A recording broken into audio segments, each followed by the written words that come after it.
Hi friends, ಎಲ್ಲರೂ ಹೇಗಿದ್ದೀರಾ? ಎಲ್ಲರೂ ಚೆನ್ನಾಗಿದ್ದೀರಾ ಅಂತ ಅಂದ್ಕೊಂಡಿದ್ದೀನಿ. ಇವತ್ತು ನೋಡಿ, ಒಂದು ಬ್ರೆಡ್ಡಿಂದ ಈಸಿಯಾಗಿ ಮಾಡ್ಕೋಬೋದು. ಒಂದು 2 ನಿಮಿಷದ ಸಾಕು ಅಷ್ಟೇ. ಒಂದು ಈಸಿ ಬ್ರೇಕ್ಫಾಸ್ಟ್ ರೆಸಿಪಿನ ತೋರಿಸ್ತಾ ಇದ್ದೀನಿ. ತುಂಬ ಈಸಿಯಾಗಿ ಕ್ವಿಕ್ಕಾಗಿ ಮಾಡ್ಕೋಬೋದು. ನೋಡಿ, ಈಗ ಒಂದು 4 ಪೀಸ್ ಬ್ರೆಡ್ ತೊಗೊಂಡಿದ್ದೀನಿ. ಅದನ್ನ ಚೆನ್ನಾಗಿ ಈ ಥರ ಪೀಸ್ ಮಾಡ್ಕೋತಾ ಇದ್ದೀನಿ. ನೋಡಿ, ನಾನು 4 ಬ್ರೆಡ್ನ ಈ ಥರ ಪೀಸ್ ಮಾಡ್ಕೊಂಡಿದ್ದೀನಿ. ಇವಾಗ ಈ ಈರುಳ್ಳಿ ಕಟ್ ಮಾಡ್ಕೊತೀನಿ. ಈರುಳ್ಳಿ ಕಟ್ ಮಾಡ್ಕೊಂಡಿದ್ದೀನಿ. ಬನ್ನಿ ಇವಾಗ ಒಗ್ಗರಣೆ ಹಾಕೋಣ. ಇವಾಗ ಒಂದು ಫ್ಯಾನ್ನ ಬಿಸಿ ಮಾಡೋಕ್ಕೆ ಇಟ್ಟಿದ್ದೀನಿ. ಅದಕ್ಕೆ ಸ್ವಲ್ಪ ಎಣ್ಣೆ, ಒಂದು 2 ಸ್ಪೂನ್ ಆಗೋಷ್ಟು ಹಾಕ್ಕೊಂಡಿದ್ದೀನಿ.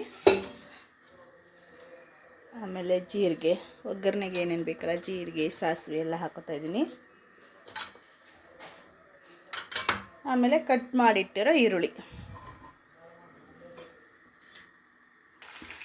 ಕರಿಬೇವು, ಇದನ್ನು ಚೆನ್ನಾಗಿ ಫ್ರೈ ಮಾಡ್ಕೋಬೇಕು. ಸ್ವಲ್ಪ ಈರುಳ್ಳಿ ಸುಟ್ಟರೆ ಸಾಕು. ಇವಾಗ ಈರುಳ್ಳಿ ಫ್ರೈ ಆಗಿದೆ. ಈಗ ಸ್ವಲ್ಪ ಅರಿಶಿನ ಪುಡಿ, ಆಮೇಲೆ ಸ್ವಲ್ಪ ಸಾಂಬಾರು ಪುಡಿ, ಖಾರದ ಪುಡಿ ಯಾವುದಿರುತ್ತೆ ಅದನ್ನು ಹಾಕ್ಕೊಂಡ್ರೆ, ಖಾರ ನೋಡ್ಕೊಂಡು ಹಾಕ್ಕೊಳ್ಳಿ. ಆಯ್ತು, ಇವಾಗ ಈ ಬ್ರೆಡ್ಡು ಪೀಸ್ ಹಾಕಿದ್ರೆ, ಒಂದೊಂದು ಬ್ರೆಡ್ಗೆ ಸಾಲ್ಟ್ ಜಾಸ್ತಿ ಇರುತ್ತೆ, ಒಂದೊಂದು ಬ್ರೆಡ್ ಕಡಿಮೆ ಇರುತ್ತೆ. ನೋಡ್ಕೊಂಡು ಹಾಕ್ಕೊಳ್ಳಿ. ಇದಕ್ಕೆ ಸಾಲ್ಟ್ ಇದೆ, ಹಾಗಾಗಿ ನಾನೇನು ಮೇಲೆ ಎಕ್ಸ್ಟ್ರಾ ಸಾಲ್ಟ್ ಹಾಕ್ತಾಯಿಲ್ಲ.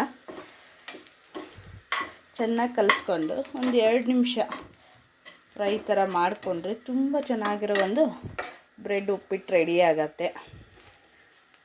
ನೋಡಿ, ಕಲರ್ಫುಲ್ಲಾಗಿ ಬಂತು. ಅರಿಶಿನ ಖಾರ ಹಾಕಿರ್ತೀವಲ್ಲ, ಅದರಿಂದ ಕಲರ್ ಚೆನ್ನಾಗಿ ಕಾಣಿಸುತ್ತೆ. ಅಷ್ಟೇ ಟೇಸ್ಟಿಯಾಗಿರುತ್ತೆ.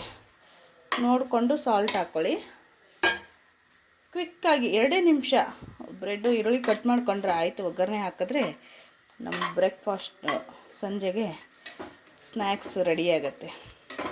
ಬೆಳಗ್ಗೆ ಬ್ರೇಕ್ಫಾಸ್ಟಿಗೂ ಮಾಡ್ಕೋಬೋದು, ಸಂಜೆ ಸ್ನ್ಯಾಕ್ಸಿಗೂ ಮಾಡ್ಕೋಬೋದು. ಮಕ್ಕಳಿಗೆಲ್ಲ ಒಂದೊಂದು ಸರಿ ಈ ಥರ ಬ್ರೇಕ್ಫಾಸ್ಟಿಗೂ ಮಾಡಿಕೊಟ್ರೆ ಸರಿ ಚೆನ್ನಾಗಿರುತ್ತೆ. ನೋಡಿ, ಹೇಗೆ ಅನ್ನಿಸ್ತು? ಇಷ್ಟ ಆದರೆ ಲೈಕ್ ಮಾಡಿ, ಶೇರ್ ಮಾಡಿ, ಕಮೆಂಟ್ ಮಾಡಿ. ಪೂರ್ತಿ ವಿಡಿಯೋ ನೋಡಿದ್ದಕ್ಕೆ ಥ್ಯಾಂಕ್ ಯು ಸೋ ಮಚ್.